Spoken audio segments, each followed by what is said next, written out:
All right.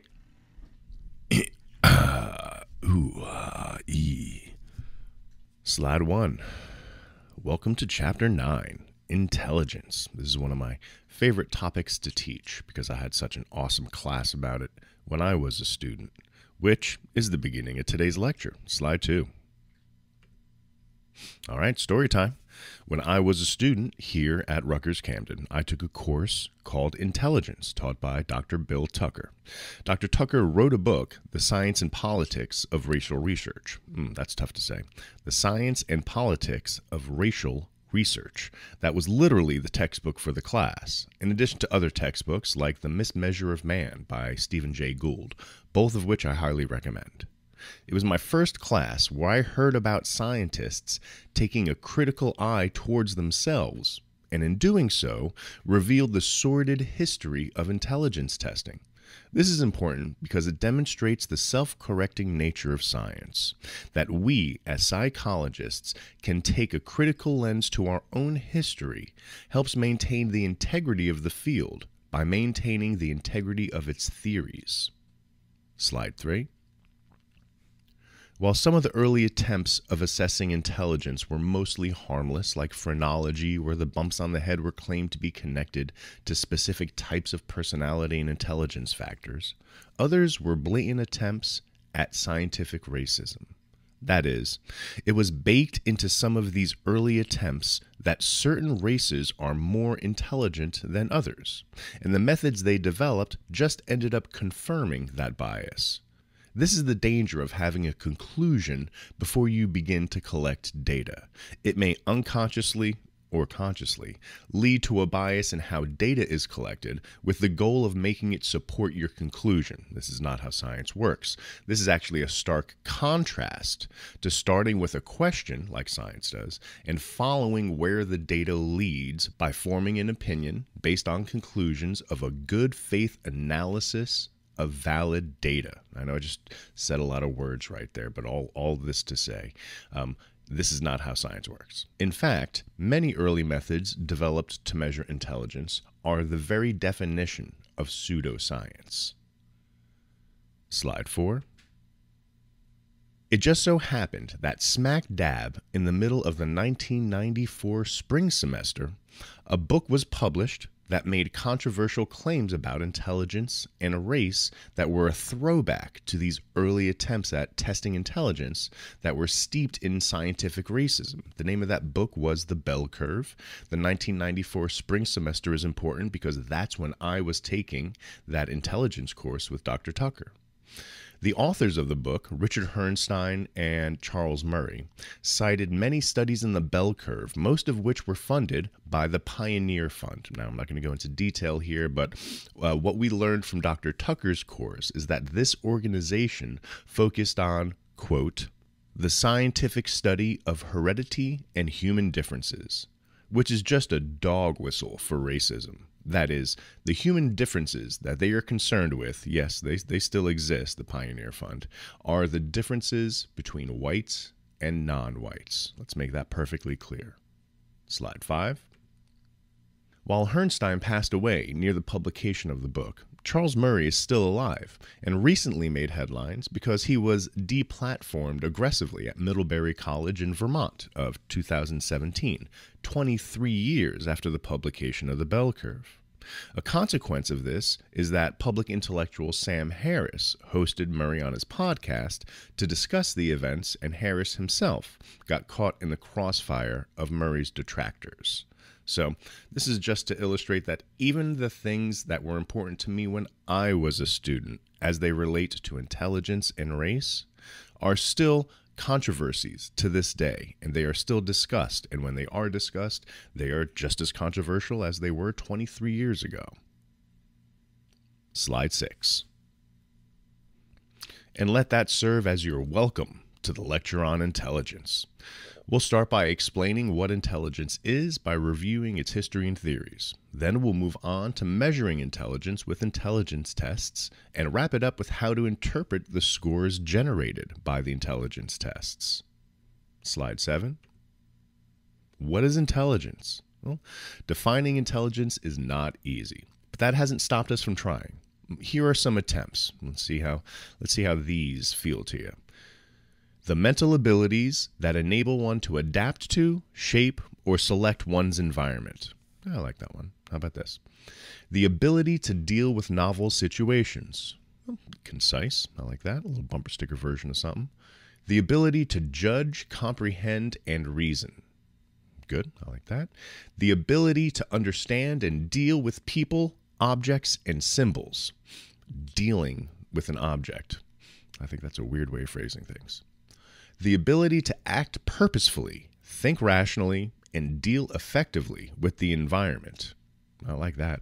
Okay, but unfortunately, none of these is fully satisfactory. Like, we would have to have a definition that it combines all of them, and then it would no longer be a sentence, it would be a paragraph. It would be nice if we could say that psychologists first analyzed learning, memory, and cognition, and then built upon that knowledge to understand intelligence. But, in fact, psychological researchers began with tests of intellectual abilities defined as the ability to do well in school. That is, intelligence tests are for school placement, not life placement. After using these school performance-based tests, psychologists conducted research to find out what the tests measure. It may strike you as odd to try to measure something before being sure what it is. However, to learn what something is, one needs research, and any good research starts with good measurement. Slide 8. Remember this when we get into the details about intelligence. If we're going to claim that intelligence is a human universal, it's curious that the origin of its study started in classrooms, considering not all cultures have classrooms or even schools.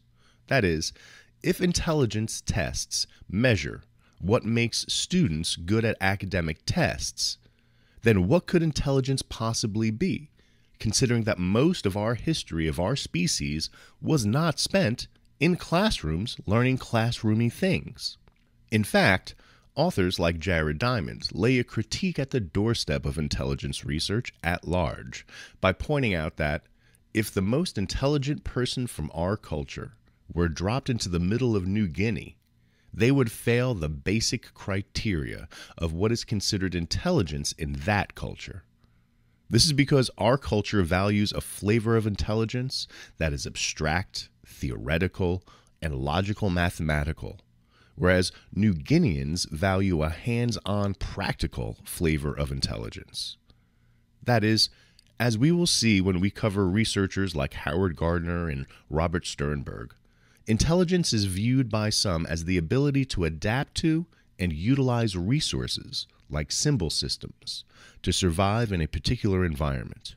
Diamond takes it a bit further and actually argues that New Guineans are more intelligent than us in the universal sense of intelligence because their intelligence is hands-on and not passive, like learning from a computer screen. Hint, hint. All this to say, intelligence is really based on what your culture values. Being an Einstein in math has no survival value in New Guinea, and being able to find your way home is as easy as remembering to have your phone on you in our culture. Can an argument really be made that one culture's flavor of intelligence is more flavorful than the other? Apparently, Diamond thinks so. Slide 9.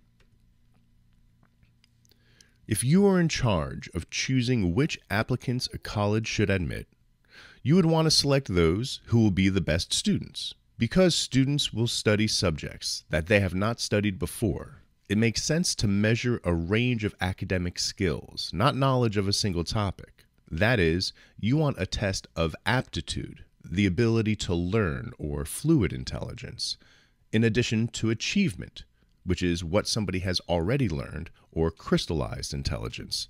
These fluid and crystallized intelligence terms will make sense a little bit further in the lecture. The original goal of intelligence tests was to identify the least capable children who could not learn from ordinary schooling. Before long, tests were also used to identify the best students who would profit from accelerated classes, gifted children. Similar tests are used for selecting among applicants to colleges and professional schools. You likely had to fill out one of these aptitude achievement tests. Intelligence quotient or IQ tests try to predict someone's performance in school and similar settings. The term quotient originated when IQ was determined by dividing mental age by chronological age and then multiplying by 100. Mental age is the average age of children who perform as well as a particular child at a particular age. Chronological age is the time since birth. For example, an 8-year-old who performs like an average 10-year-old has a mental age of 10, a chronological age of 8, and an IQ of 10 divided by 8 multiplied by 100, which is 125. That method is now obsolete, but the term IQ remains. Two French psychologists, Alfred Binet and Théophile Simon, devised the first IQ tests, but I'm getting ahead of myself. Slide 10. So let's start with this brief history of intelligence tests that includes Binet and Simon, or Simone, depending on how fancy you want to get and bougie pronouncing names. To set the scene quickly, in the early 1900s, there was a zeitgeist, or popularity, a heightened interest in both the United States and Europe in individual differences and how to measure them. I'm going to give some historical highlights of this time to develop a narrative explaining the origins of our current set of intelligence tests. Slide 11. Sir Francis Galton. We have to start our history of intelligence by admitting that the definition of intelligence has changed quite a bit over time. Take, for example, the late 1800s, where, at the 1884 International Health Exhibition in London, there was an area where visitors could be tested and measured on 13 characteristics, including reaction time, keenness of sight and hearing, ability to judge length, strength of pull and squeeze, height, weight, and breathing capacity. While this may sound to many of us like a routine examination for an annual physical at the doctor's office, it was set up by Sir Francis Galton because he thought that the acuity of senses and your reaction time were related to and gauges of intelligence. Quick side note, he thought this because A, those with mental retardation have poor sensory discrimination, so he figured people who weren't mentally retarded, the term used at that time, we currently call it intellectual disability. So people with intellectual disability at the time, if they couldn't do something, then people who could do it didn't have intellectual disability. That's the logic he's working with here. Not that he was a stupid person, as we'll see. And B, work requires sensory acuity, such as piano tuning, wine tasting, or wool sorting, and this was always done by men. And since men are obviously smarter than women, these skills require intelligence. I feel gross. I feel gross right now. My wife is giving me the dirtiest looks. After having researched the family lineage of many eminent figures of his day and equating eminence with intelligence, he became convinced that intelligence and other mental abilities were inherited from generation to generation, being passed down through the family line. For this reason, being that he was the cousin of Charles Darwin, he considered himself to be mentally gifted, as he and Darwin are from eminent genetic stock, as it flowed downstream for them to inherit through their brilliant and renowned grandfather, Erasmus Darwin. That sentence was a mouthful. I wrote that. Slide 12. Unlike Galton's anthropometric approach, human, metric, measurements, Alfred Binet conceived of intelligence as a combination of cognitive or mental abilities. So, in 1904, when the Ministry of Education in France charged Binet and Simone to determine which students in the public French schools were underperforming, Binet and Simone began handing out tests of memory, word association, and sentence completion to Parisian schoolchildren. The goal was to target the students that needed a little help and support in reaching their potential. Allow me to repeat that. The goal was to target the students that needed a little help and support in reaching their potential. This is the origin of intelligence tests. While collecting their data on average performance of normal and mentally retarded populations, again the term used back then for intellectual disability, Binet and Simone had a brilliant insight. The underperforming children's intelligence was not a different kind of that from normal children. It was simply not as developed as it should have been by their age. Therefore, intelligence could be measured by comparing the performance of a child with the average performance of normal, quote-unquote, children of that same age. The simple metric used by Binet and Simone for their intelligence test was age. After collecting average performance per age by testing all the children in the school, they used these averages to generate criteria for who qualified for help in school by subtracting chronological age from mental age. Any difference below 0 denoted underperformance. So for example, if you're a 4-year-old performing at the level of an average 4-year-old, you wouldn't qualify as underperforming because 4 minus 4 equals 0. However, if you're a 4-year-old performing at the level of a 2-year-old, you would qualify as underperforming because 2 minus 4 equals -2. Here are some actual items from the 1911 revision of the Binet-Simone scale. At 3 years old, a child should be able to point to their nose, eyes, and mouth and repeat a sentence of 6 syllables. At 6 years old, a child should be able to distinguish morning from evening and distinguish between ugly and pretty faces. Interesting choice there. At 9 years old, a child should be able to name the months in order and recognize the value in 9 pieces of money. At 12 years old, a child should be able to name 60 words in 3 minutes and to resist suggestion. That is, if they're told that one line is longer than another when it actually isn't and is observably wrong, they won't change their mind no matter how much you try to nudge them or change their mind or persuade them otherwise. So at 12 years old, they should be able to call bullshit, is essentially what it means. So let's note a stark contrast. Galton was interested in the eminence and giftedness of those with high intelligence and used the idea of normal distribution to find those who were standard deviations above average in his anthropometric tests to support his idea of inherited intelligence, untouched by environmental factors.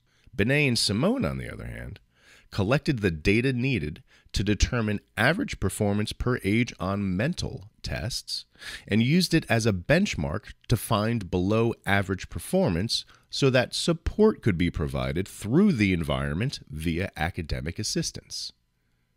Defining intelligence in terms of age and using cognitive tests to measure mental age replaced Galton's anthropometric, that is a pain in the butt word to say, approach, and became the foundation of the intelligence testing movement, as well as using normalized data, which compares an individual score to the performance of an average population. Slide 13. While a drastic improvement, the Binet-Simone test had its problems as well. First, it used fixed mental age categories to determine educational delays. That is, and please forgive these archaic terms, a mental age of 2 or less places you as an idiot, while imbecile was a category for those with a mental age between 2 and 7. The problem with this is that the math doesn't scale up with age. If you had a 4-year-old child performing at a 2-year-old child's level, then they would be considered an idiot. But as they age to 8 or 10 years old, their mental age will likely reach that of a 4 or 5-year-old, which would change the fixed mental age category they belong in. That is, the subtractive method didn't account for the fact that mentally retarded children continue to mentally develop just at a slower pace. It's not like they reach the mental age of 2 and just stay there. This subtractive method for mental and chronological age was changed to a single ratio or quotient by William Stern in 1912 so test scores could be compared across populations. For this, mental age is divided by chronological age. Using the above example, the 4-year-old performing at the level of a 4-year-old would get a quotient of 1. 4 divided by 4 equals 1. And that quotient will stay the same over time as long as mental age performance tracks with their chronological age. Similarly, the 4-year-old performing at the 2-year-old level would get a quotient of 0.5. 4 divided by 2 is 0.5. And when they turn 10 and their mental age reaches 5, their mental quotient remains the same. 10 divided by 5 is 0.5. This is where we get the quotient part of intelligence quotient of IQ. It's called a quotient because, in mathematical terms, a quotient means division, in the same way that a sum means addition, a difference means subtraction, and a product means multiplication. It's simply a mathematical term. IQ is intelligence quotient because two numbers are being divided, or at least they were originally. This method, again, is no longer used, but the term IQ remains. Slide 14. Henry H. Goddard needed a way to determine individual levels of mental ability in his students at the Vineland Training School for Feeble-Minded Girls and Boys in Vineland, New Jersey, to determine what training would be best for each student. Oh yeah, and you heard that right. School for the Feeble-Minded. This was a legitimate technical term in the early 1900s. While visiting France, Goddard came across the Binet-Simon test and published a translated version of the test into English in 1908. Slide 15. Louis Terman improved upon Goddard's translated test in 1916 and published the Stanford revision of the Binet-Simon scale, later to be known as the Stanford-Binet test, which you've probably heard of. Terman also changed the formula for scoring intelligence by multiplying the quotient by 100 to make it a whole number. Using this new way of scoring, Goddard proposed a classification system for individuals with intellectual disabilities, using the following criteria and labels. Please brace yourselves for some insulting old-timey language. For Goddard, an IQ of 51 to 70 was considered a category of moron. An IQ of 26 to 50 would put you in the category of imbecile, and an IQ below 25 would place you in the category of idiot. Again, these were technical terms of the time. Both Terman and Goddard, to their credit, had hopes of using these classifications to help students. Goddard helped write the first U.S. law requiring special education to children with intellectual disabilities, and Terman wrote that once we have learned the lessons which intelligence tests have to teach, we shall no longer punish weak-minded children because of their inability to learn. Unfortunately, this charity to children with intellectual disabilities didn't seem to extend to adults, because Terman also said that intelligence tests will bring tens of thousands of high-grade defectives under the surveillance of society for the purposes of curtailing the reproduction of the feeble-minded. Yes, this sentiment is a bit more full-throated in Goddard, who saw low intelligence as a serious societal problem that had to be vigorously attacked. He established an intelligence testing system at Ellis Island to be given to immigrants to identify the feeble-minded that may sneak undetected into the country. It just so happened that the populations of immigrants with the most feeble-minded individuals were the populations that weren't in favor at the time. The Jews, the Italians, Hungarians, and Russians. We're already seeing how intelligence is being revered in a way that the lack of it is being equated with society's undesirables. It's an interesting equivocation going on there. Slide 16. World War I lasted from 1914 to 1918, and upon the involvement of the United States in April 6th of 1917, the American Psychological Association determined that the most useful contribution of psychology to the war effort was providing psychological tests to the Army to eliminate the mentally incompetent, to classify individuals, and to select more competent recruits. Goddard and Terman worked with Robert Yerkes to develop tests to be given to soldiers, and this was the widest distribution of IQ tests up to that time. 1.75 million men were tested. Two versions of the test were developed, Army Alpha and Army Beta, with the Beta test being a pictorial version for illiterate recruits. Here are some questions for the alpha test so you can see how it combined folksy wisdom with scientific information and moral questions. Check these out. If plants were dying for lack of rain, you should A. Water them, B. Ask a florist's advice, or C. Put fertilizer around them. Here's another. It is better to fight than to run because A. Cowards are shot. Hello. B. It is more honorable. Or C. If you run, you may get shot in the back. Wow. These are some questions here, huh? And here's the last one. The cause of echoes is A. The reflection of sound waves.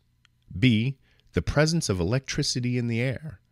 Or C. The presence of moisture in the air. All right, so these are the kinds of questions that were on the Army Alpha test that were provided to the Army by the American Psychological Association, and Goddard, Terman, and Yerkes are the people who worked on this. The importance of World War I on psychology is very important. In fact, in the words of James Cattell, World War I put psychology on the map and contributed to the testing explosion in the United States during the following decades. An explosion that also added fuel to the idea shared by Goddard and Terman to remove the undesirable feeble-minded from society. In parallel with this new fascination with intelligence testing in the early 1900s was the idea of racial, societal, and national hygiene. In case you can't read between the lines, this is bigotry by any other name, but was promoted under the banner of eugenics, the term coined by Sir Francis Galton to describe the process of promoting the reproduction or increasing the number of individuals with desirable genetic traits to increase those traits in the population. What we didn't review was the flip side to the eugenics coin, which is increasing desirable traits in the environment through a strategy of limiting the reproduction or decreasing the number of individuals with undesirable genetic traits. Keep in mind, Galton promoted the first type of eugenics, while the second form seemed to be causing the resurgence in eugenics in the United States and Europe of the early 1900s. Now that there were tests to identify those with intellectual disabilities, an undesirable genetic trait of feeble-mindedness, there was a movement to force sterilization of these undesirables, right here in the United States. Let me say that again. There was a time in recent United States history where laws enforced the compulsory legal sterilization of its own citizens because of how they scored on a test, the IQ test. It's been said that while Binet's test may have won over Galton's, it's Galton's ideas, unfortunately, that had won over Binet's. With this dark history in mind, let's move forward with how IQ tests have developed. Slide 17. In the 1930s, the researcher David Wechsler took issue with the way intelligence tests were structured and proposed the inclusion of nonverbal intellect factors. Wechsler's first test, the Wechsler Adult Intelligence Scale, published in 1939, divided the concept of intelligence into verbal and performative or nonverbal states, which include 6 tests and 2 sub-indexes: perceptual organization and processing speed. Wechsler developed other intelligence tests for children and preschoolers, and they've all been revised over time such that the Wechsler's test is currently the most popular test in the United States. In fact, the Stanford Binet has been revised as well and resembles the Wechsler in many regards, but the Wechsler is still the most widely used. Slide 18.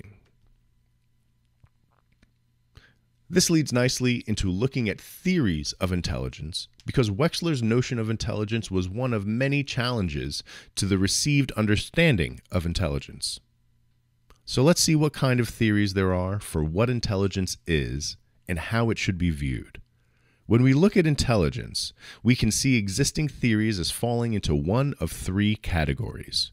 Either intelligence is one thing, intelligence is a few things, or intelligence is made up of many things.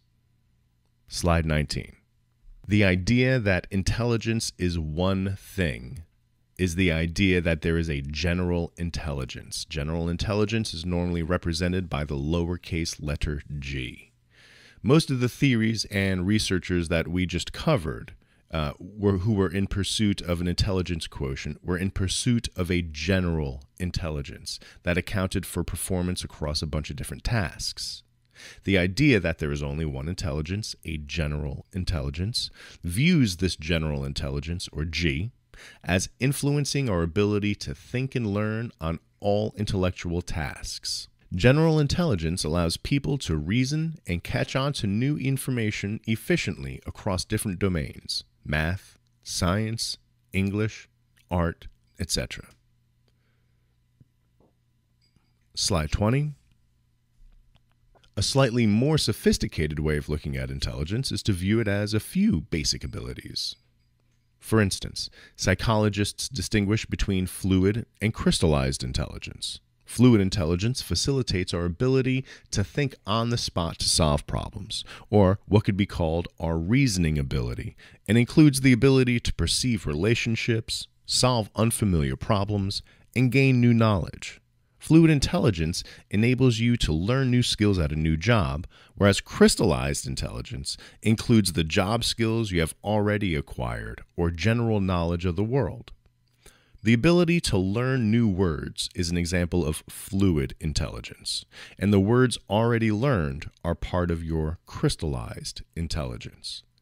While fluid intelligence peaks before midlife, plateauing for decades and then declining in old age, it takes until old age to reach a peak in your knowledge of the world, or crystallized intelligence.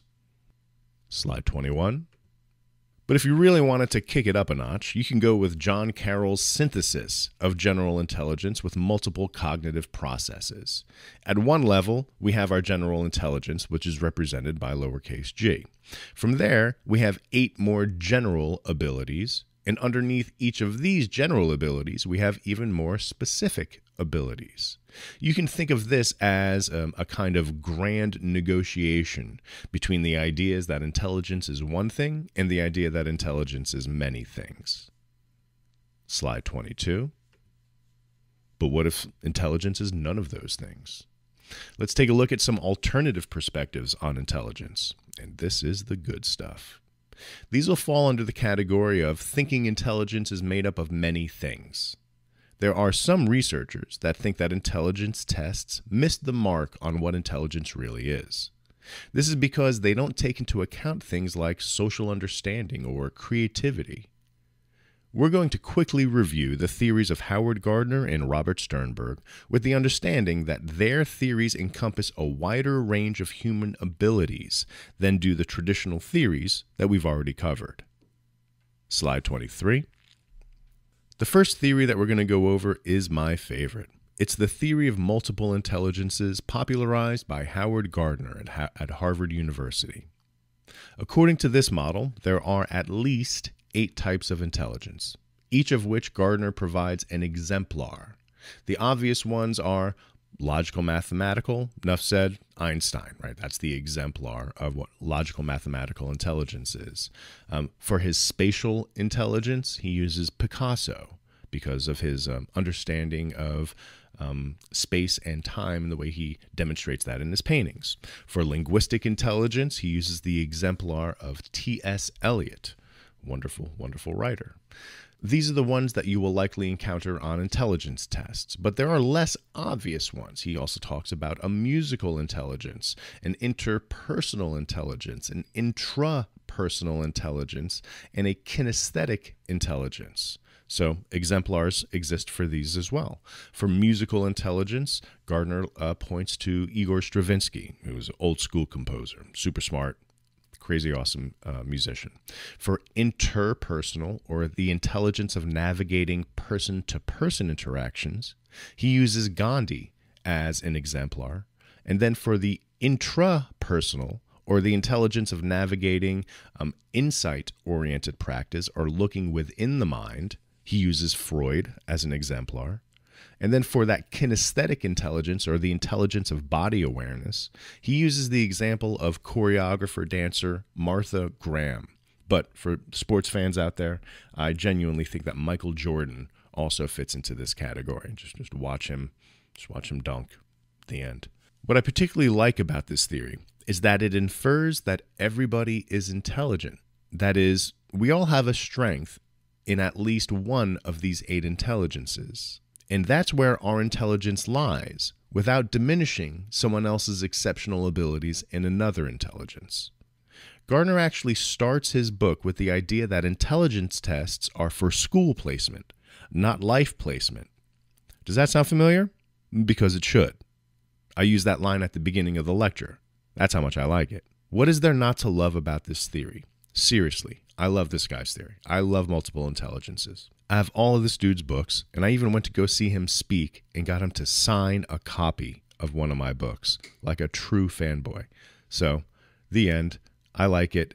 You should too. But you only need to know the things that I just said for the quizzes and exams. But I highly recommend that you read all of his books. Howard Gardner, everyone. Howard Gardner. Multiple intelligences. Howard Gardner. Slide 24. Robert Sternberg has a different model of intelligence that isn't quite the multiple intelligence model, but it does include abilities that overlap with Gardner's theory. For Sternberg, our analytic abilities, practical abilities, and creative abilities are what contribute to intelligence. The most recent version of this theory, the theory of adaptive intelligence, was just published last year and is the culmination of decades of research in this area. His work on adaptive intelligence is based on the notion that intelligence is and always has been primarily about adaptation to the environment, broadly speaking. This is the idea I was touching on at the beginning of the lecture when I brought up Jared Diamond and his ideas about New Guinean intelligence.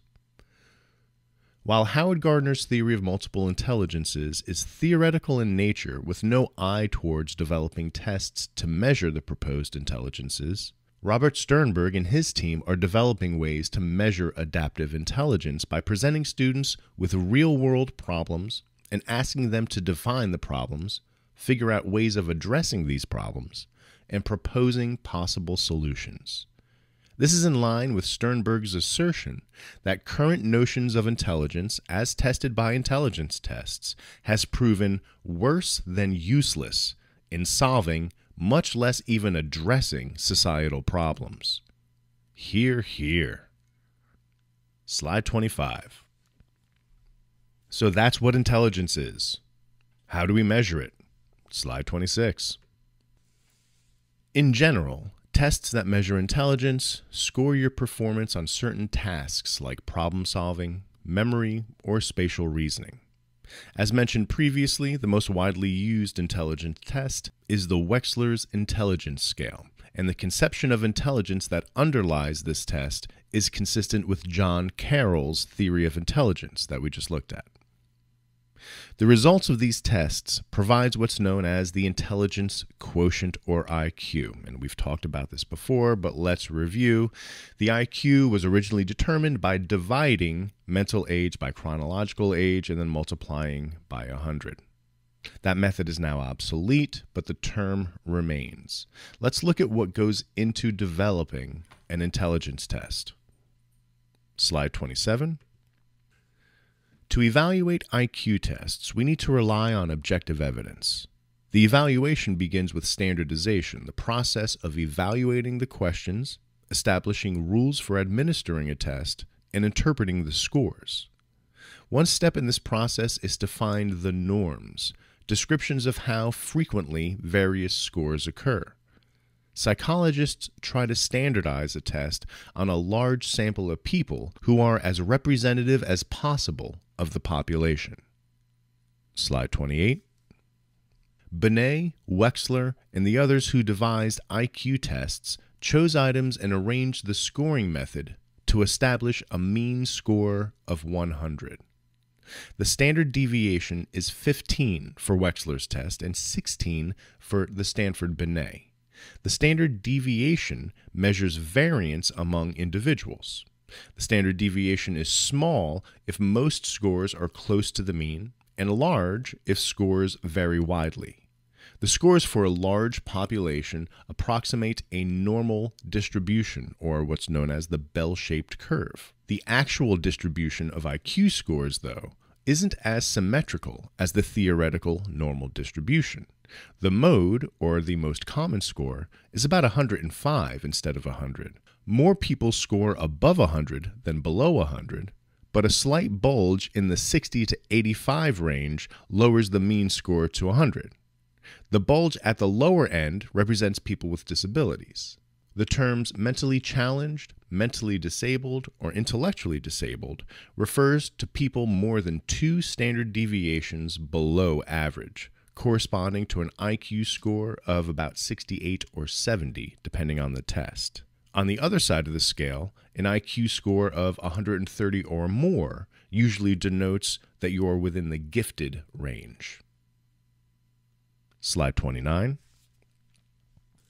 When psychologists want to evaluate the accuracy or fairness of a test, they examine specific kinds of evidence related to its reliability and validity.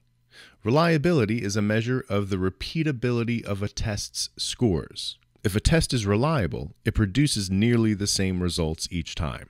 To determine the reliability of a test, psychologists calculate a correlation coefficient, which means how accurately we can use one measurement to predict another. Psychologists may test the same people twice with the same test, or with equivalent versions of the test, and compare the two sets of scores. Or they may compare the scores on the first and second halves of the test, or the scores on the test's odd-numbered and even-numbered items. If all items measure approximately the same thing, one set of scores should correlate highly with the other. As we mentioned in the lecture about methods, a correlation coefficient theoretically ranges from a positive one to a negative one. But in the real world, a reliability coefficient is always either 0 or a positive number. A negative reliability would mean that most people who score high the first time they take a test do worse the second time. This pattern never happens. When tests are not perfectly reliable, scores fluctuate. The lower the reliability, the greater the fluctuation. When people lose sight of this fact, they sometimes draw unwarranted conclusions. In one study, Harold Skeels tested infants in an orphanage and identified those with the lowest IQ scores. He transferred those infants to an institution that provided more attention. Several years later, most of them showed major increases in their IQ scores. Should we conclude, as many psychologists did, that the extra attention improved the children's IQ performances? Not necessarily. IQ tests for infants have low reliability. The scores fluctuate widely, even from one day to the next. If someone selects infants with low scores and retests them later, their mean IQ score is almost certain to improve, simply because the scores had nowhere to go but up. If a test's reliability is perfect or a positive one, the person with the highest score on the first test also scores highest on the retest. The person who scores second highest on the first test scores second highest on the retest, and so forth. If the reliability is 0, scores vary randomly from one test to another. IQ scores are reasonably stable over time for most individuals. Flynn Effect. Flynn Effect. We're going to talk about the Flynn Effect in a little while. Slide 30. Validity is a determination of how well a test measures what it claims to measure. To evaluate a test's validity for a given purpose, researchers examine its content, the response processes people use while taking the test, the internal structure of the test, the score's relationship to other variables, and the consequences of using the test. Slide 31. In addition to being reliable and valid, a test should also be unbiased, that is, equally fair and accurate for all groups. To determine whether a test is biased against groups, psychologists conduct several kinds of research. They try to identify bias both in individual test items and in the test as a whole. Slide 32. Even though the Stanford Binet and Wechsler's IQ tests have been revised repeatedly to minimize items that clearly favor one culture over another, some degree of cultural specificity remains. Psychologists have tried to devise a culture-fair or culture-reduced test. Although no task is free of cultural influences, some tests are fairer than others. The most widely used culture-reduced test is the progressive matrices test, devised by John C. Raven. These matrices, which progress gradually from easy to difficult items, attempt to measure abstract reasoning or fluid intelligence without any use of language or reference to factual information. To answer questions on the progressive matrices, someone must generate hypotheses, test them, and infer rules. Although the progressive matrices test is fairer for someone who is not a native speaker of English, a disadvantage is that this test provides only a single score instead of identifying someone's strengths and weaknesses. Slide 33. Looking at the influence of society in general on intelligence, we see something very interesting. While intelligence tests, and by extension IQ scores, are supposed to be stable, reliable, and repeatable measures of a person's intelligence, it turns out that to keep the mean score at 100, authors of IQ tests have had to revise the tests periodically, always making them more difficult. We seem to be getting smarter and better at taking the tests. Another way to say this is, IQ scores have slowly risen over decades. Raw performance is improving. This shouldn't happen to a scale that claims to be reliable. This increase in IQ scores over time has been labeled the Flynn Effect after the researcher who discovered the trend, James Flynn. The results vary across countries, tests, and periods of time, but a typical figure is about 3 IQ points per 10 years. If you took the same IQ test that your parents took at your age, then your score probably will be higher than theirs. If you took an IQ test from your grandparents' era, your score would still be higher. What accounts for the Flynn effect, though? Well, here's some hypotheses. We have improved education and test-taking skills. There is an increased tendency for people to marry outside their own neighborhood. There are decreases in mental retardation or intellectual disability. There are increases in cognitive stimulation.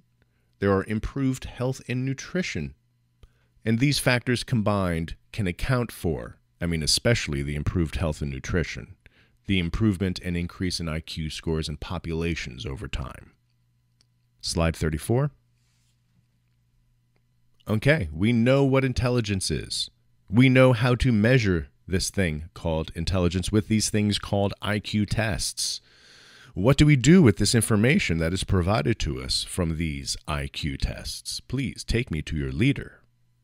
Slide 35. Flynn effect aside, now that we've generated an IQ score from a standardized test that reliably measures intelligence as defined by the theories from the beginning of the chapter, what do we do with this information?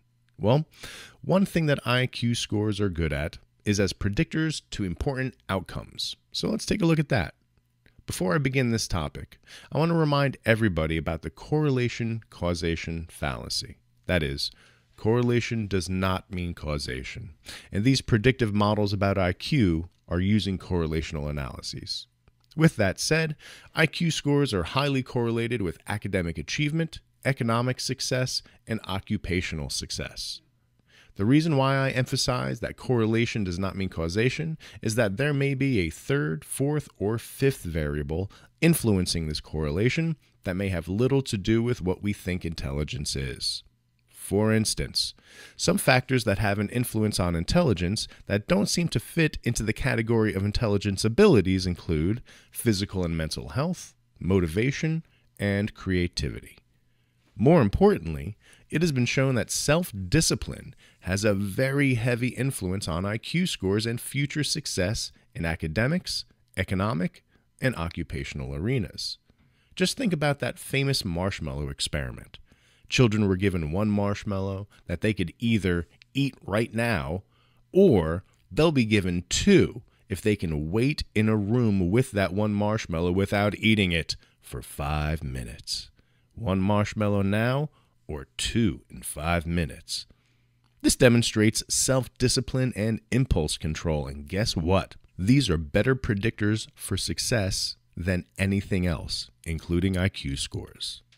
Maybe self-discipline is driving the IQ scores that are driving the good academic performance correlations. Something to think about. Noodle that. Slide 36. There are 2 explanations as to why people who perform well on one type of test generally perform well on others also. Perhaps people perform well on a variety of intellectual tests because all the tests depend on one underlying skill. One possibility is working memory. Another possibility is speed of processing information. An alternative explanation for G is that several types of intelligence correlate because they grow in the same ways. By analogy, consider the lengths of 3 body parts: the left leg, the right arm, and the left index finger. As a rule, most people with a long left leg also have a long right arm and a long left index finger. Because the factors that increase the growth of one also help the others grow, factors such as genes, health, and nutrition, the analogy holds that maybe there is something that is facilitating growth in other intelligence areas. Similarly, all forms of intelligence depend on genes, health, nutrition, and education as well, and most people who have good support for developing one intellectual skill also have good support for developing the others. Slide 37. We've reviewed the history and theories of intelligence as well as the way that it is measured. Genetic influences on intelligence exist, but become clearer in adolescence and adulthood, and this can be demonstrated with research on identical twins, adopted children, and a combination of the two. I've mentioned research on identical twins before as the hallmark method of disentangling nature from nurture, because identical twins have an identical set of genes. This creates a natural population where nature is being held constant, therefore removing it as a factor for any differences that we see between the twins. This also allows us to focus on nature or environmental factors to account for any differences that we do see. Children adopted into different families are also a natural environment to test nature and nurture because the children don't have the same genes as their parents, so any similarities seen between child and parent cannot be attributed to genes. But wait, there's more. Adopted twins are an even more unique combination of populations and environments. Every couple of years, there seem to be specials on TV about twins separated at birth and adopted into families only to find each other as adults with the same job, the same music and food preferences, the same mustache, fashion styles, haircuts, etc. Let's take a look at IQ score correlation between family members in a variety of scenarios that play out from the combination of the above variables. The scores for identical twins or monozygotic twins correlate with each other at about 0.85. Let's keep in mind that a score of 1 is a perfect correlation, so we're certainly not going to see that. But 0.85 is pretty close to 1, and that is significantly higher than dizygotic twins or non-twin siblings. Monozygotic twins also closely resemble each other in brain volume and in specific skills such as working memory, attention, reading, and mathematics. The greater similarity between monozygotic than dizygotic twins implies a genetic basis. Note the high correlation between monozygotic twins reared apart. That is, they strongly resemble each other on IQ tests, even if they're adopted by separate sets of parents. Monozygotic twins continue to resemble each other throughout life, even beyond age 80. In fact, monozygotic twins become more and more similar to each other in IQ as they grow older, indicating that the influence of genes is greater in older than in younger individuals. dizygotic twins resemble each other more closely than single-birth siblings do. This finding suggests an influence from being born at the same time and therefore sharing more of the environment. Note the correlation between unrelated children adopted into the same family, indicating an influence from shared environment. However, this correlation is lower than the correlation between biological brothers and sisters. The IQs of young adopted children correlate moderately with those of their adoptive parents. As the children grow older, their IQ scores gradually correlate more with those of their biological parents and less with their adoptive parents, strengthening the assumption that there is a genetic influence driving intelligence or IQ score capabilities. Slide 38. The Human Genome Project and related research now makes it possible to identify particular genes that promote intelligence. The strategy is to locate genes that are more common among those with higher IQs than those with lower IQs, or the reverse. Dozens of genetic variations have been reported to correlate with measures of intelligence, but no common variant has been shown to have a large effect. When we think about environmental influences on intelligence, we might think first about how often parents read to their children, take them to the museums, and so forth. Those factors can certainly be important, but many other environmental influences deserve attention. In particular, much research emphasizes the role of physical health early in life.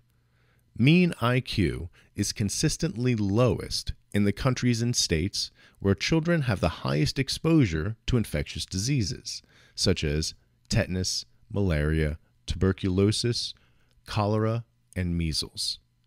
A variety of programs have provided special interventions for children from extremely deprived homes to foster their intellectual development. Randomized controlled studies demonstrate long-term benefits from educational programs as well as from dietary supplements. Although no brief educational program helps much, intensive programs occupying many hours per week for several years do produce significant, lasting effects. Interventions work best if they start early. When looking at genotype and environmental interactions, we can break the effects down into three categories: passive, evocative, and active effects. Slide 39. Passive effects of the genotype arise when children are raised by their biological parents. These effects occur not because of anything the children do, but because of the overlap between their parents' genes and their own.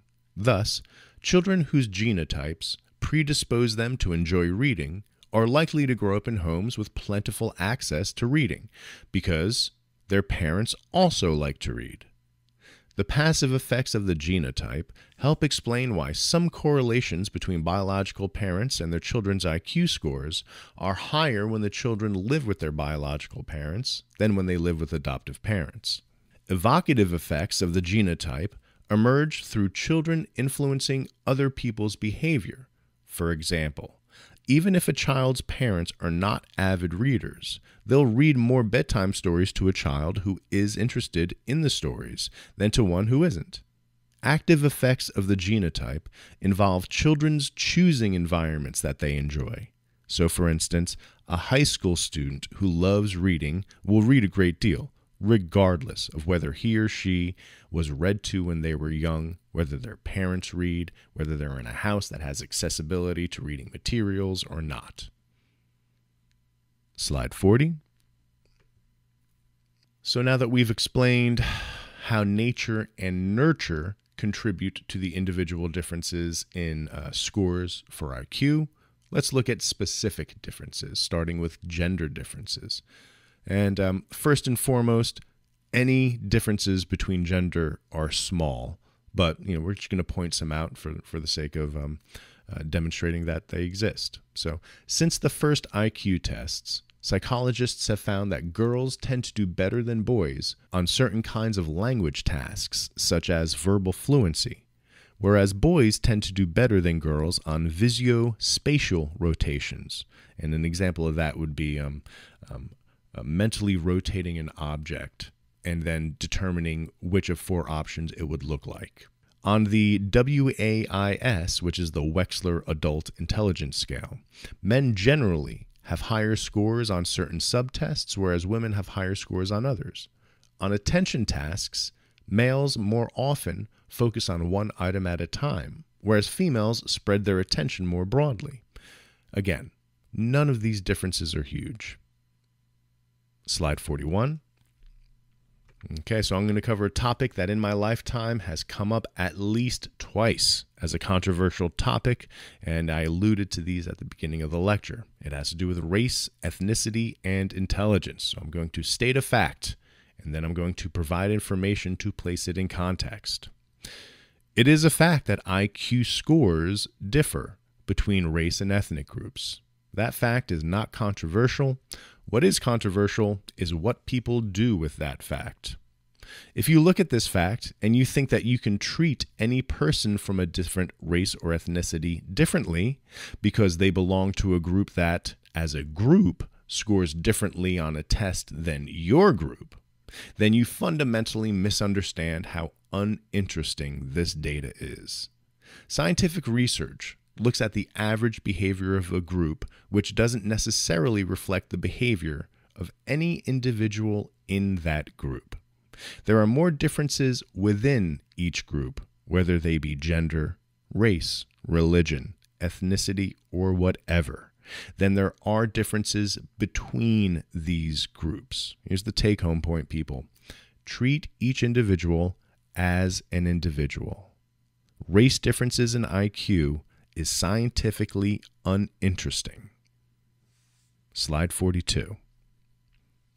Unfortunately, some people want to use IQ scores to validate how different we are without realizing the contributing factors of socioeconomic status factors like poverty that can have negative consequences on a population.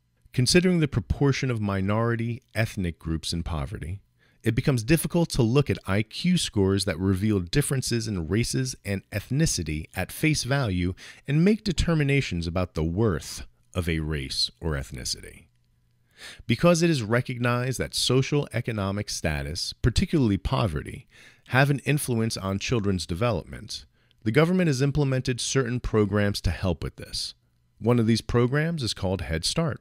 It was started in 1965 and was originally intended to promote literacy and basic health care to help lift families out of poverty. And this next point taps into something I said in a previous slide. That is, that the research on Head Start has shown that changing the family environment by promoting literacy and providing health care has been beneficial in the short term in areas of pre-reading and pre-writing skills, social skills, and graduation rates. IQ scores are not changed on a long-term basis. And in this instance, I will happily take the good with the bad. A long-term improvement in IQ scores seems like a simple sacrifice in helping with things like graduation rates. Let's not let the perfect be the enemy of the good. Head Start isn't perfect, but it sure is better than no Head Start. Slide 43. Another contributing factor to IQ scores could be stereotype threat. And this is just an awareness of stereotypes that could impair your performance. Stereotype threat leads some people to perform at a lower level than they would otherwise, knowing that they fit into a stereotype of people who don't perform well. I know it's circular. However, some simple procedures can weaken this threat.